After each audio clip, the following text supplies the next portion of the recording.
আমরা সরকারের কাছে এটা দাবি করব, যাতে মুক্তিযোদ্ধাতে আমরা কিন্তু কোনো অংশে কম না।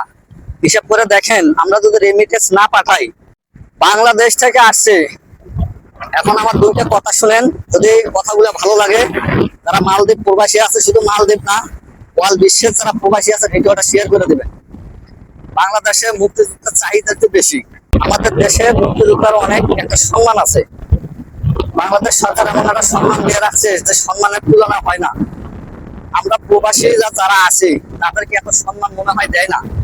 কেন দেয় না জানি না, তবে আমরা কিন্তু প্রবাস থেকে যা ইনকাম করে বাংলাদেশে রেমিটেন্স পাঠাই। এই রেমিটেন্স পাঠায় বাংলাদেশটাকে সচল রাখছি।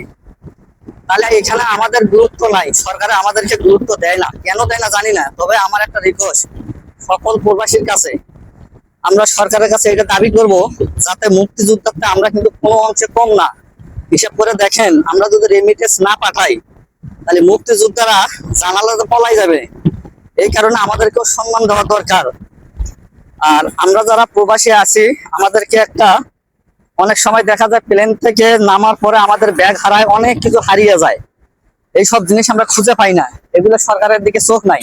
সরকারের যদি শুধু চোখ আছে আপনার মুক্তিযোদ্ধা, হ্যাঁ, কেমন থাকবে, ওরা ভালো থাকবে কিনা, ওদের এইদিকে খেয়ালটা বেশি।